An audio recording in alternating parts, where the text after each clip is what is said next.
What's up, Pitt fans? Noah Hiles, Chris Carter here from the Pittsburgh Post-Gazette. Another Pitt loss to recap here. And Carter, let's just get right into it. We've got your good, bad, and ugly. I'll let you start off. Pretty obvious answer here, I think, but what did you think was good in Pitt's 24-7 loss to number 4 Florida State? It was obvious. It was the defense. They came out. They limited Florida State to 3.3 yards per carry in the first half. They kept them out of the end zone except for one drive. And this was the number 5 scoring program in college football. Yeah. And I know, yes, they were missing their top 2 wide receivers. That's a lot of talent for them to be missing. But Jordan Travis is really good, and we eventually saw that in this game. They found ways to limit this team, and ultimately it came down to one drive and 2 big plays in the second half once the offense couldn't deliver. This defense was stuffing the run. Brandon George played phenomenally. They were getting after Jordan Travis. They were getting pressure, and the cornerbacks were holding up. Florida State is a team that has a lot of talent coming up in the wide receiver world, too. So it's not just that their starters were missing. They still have guys who were big playmakers, and Pitt stood up to them. That was a good. What was your good for the game?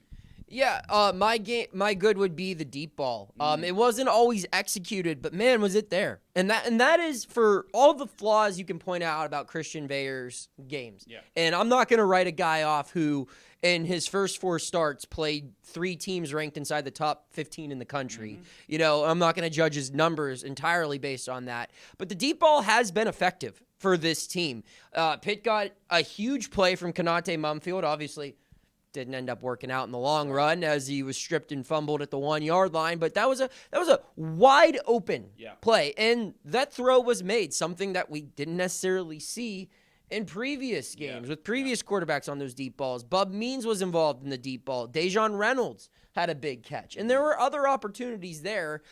So that's, I think, something at least encouraging, that the splash plays were missing when Phil Dracovic was running this offense, and they're here now. It's putting the rest of it together, and again, I think we might see that in these final 3 games when, you know, you're not playing a secondary that's only allowed 3 passing touchdowns this year. Well, now 4 because they hadn't allowed one all in October, but Veilleux found the end zone through the air. And I'm not going to sit here and say he had an amazing game, but the deep ball was good. Carter, what was bad for you? We're just going to point at the rest of the offense and the fact that the deep ball was there. And, yes, there is big playability, but there's still no rhythm in this offense. And when you look at it, they were 0 of 10 on third downs in this game.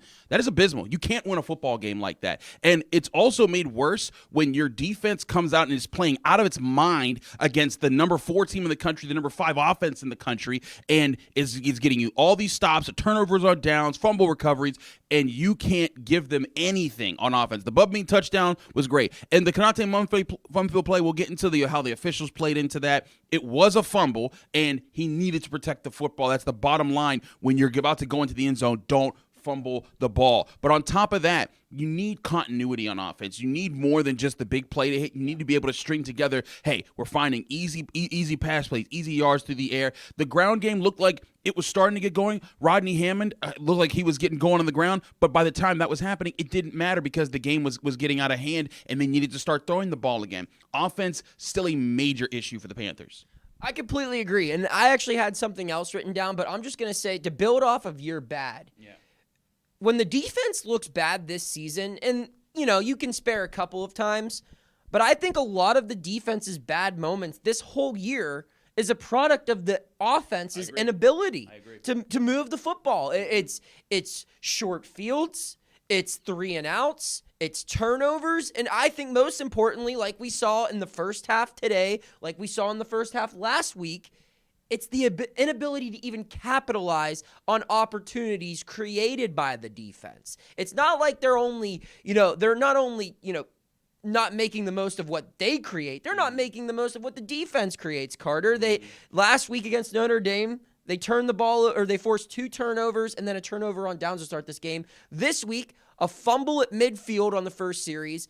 A 92-yard drive is halted by a turnover on downs, and nothing comes of that. A whole bunch of punts fumbled. I believe it was like 4 straight punts after the turnover on downs, and Pitt only translated that into 7 points, and I get it. Your offense is struggling. You're playing a really good defense, but when one side of the ball is outperforming at such a high level on the other side of the ball, that's a problem. And you have to wonder, how good could this Pitt defense actually be if it had any sort of production on the offensive side of the football. We'll move on now. I'll get into ugly.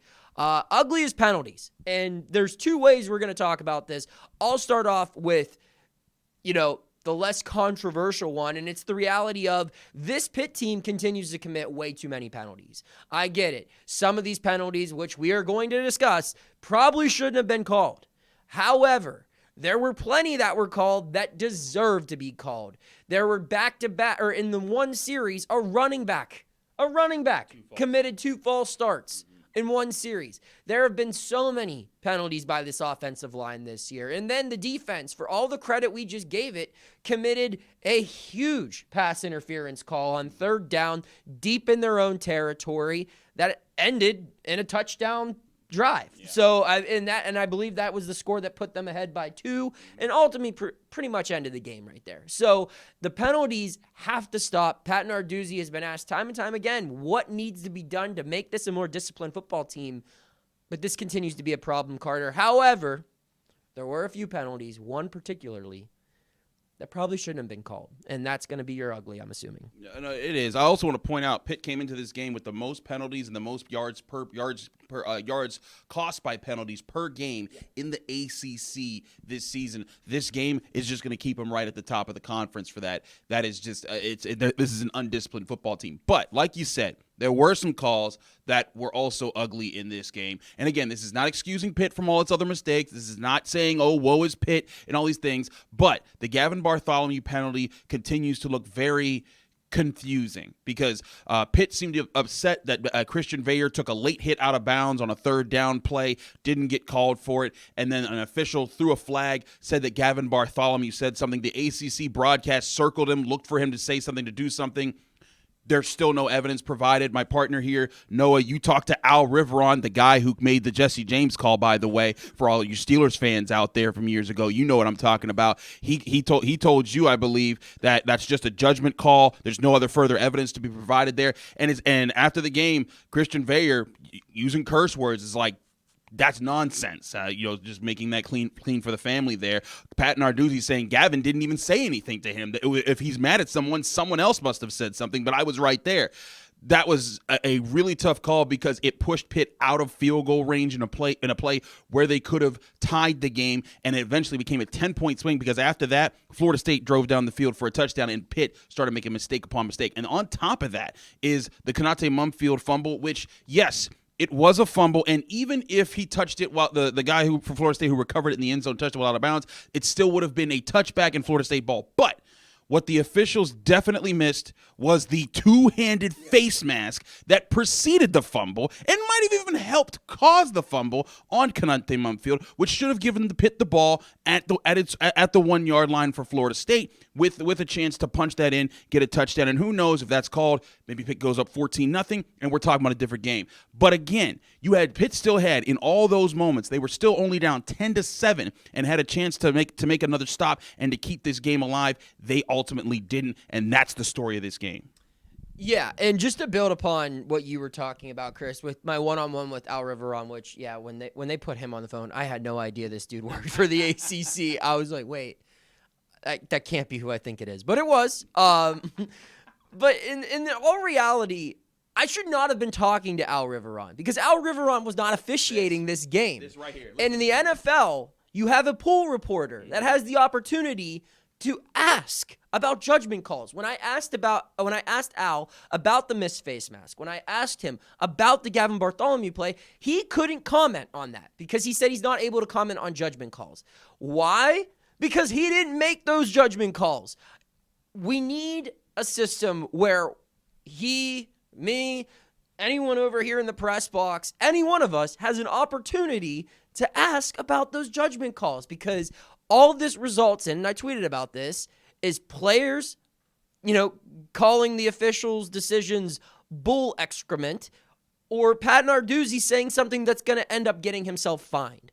And that is unfair on the players for either side. It's unfair on the coaches. It's unfair for us because we don't get to tell the full story. And it's just not right that, it's even unfair for Al Riveron, who has to be asked questions by me on his Saturday night. and he's answering for decisions he didn't make. It's unfortunate that there was no one who made these game-altering decisions that could answer for said decisions. And on top of the unfairness, I'll even skip the unfairness parts. It's unaccountable. Yes. And this is a general critique on sports. Referees, everyone else, we talk about accountability. Oh, the coaches have to be accountable. The players have to be accountable. We have to be accountable as reporters. When do officials have to be accountable? Right. Because when you miss and this game did not have worse calls. The slide is still the worst call of the season if we're taking it back to the Wake Forest loss for Pitt. But that's where accountability needs to come into play for officials. And not saying that the officials need to be fired for saying things right away, but you should be able to stand at a podium and be brought up to the calls and be saying, hey, here's the look at the play here.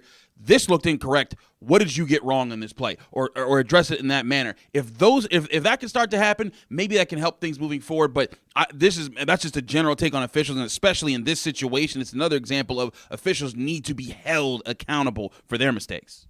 There's too much money in this whole business that we're in for all the answers not to be provided. But that's all we got. Hey, that's the good, bad, and ugly. For Chris Carter, I'm Noah Hiles. We're signing off, saying we'll see you in another post game here on the Post-Gazette Sports Now YouTube channel, presented by Mike's Beer Bar. Thank you for checking out this content from Post-Gazette Sports. If you enjoyed the video, please like it and subscribe to our YouTube channel. Check out our Apple Podcast channel for more podcast content. Click below for a special deal of 99 cents for a 3-month subscription to the Pittsburgh Post-Gazette.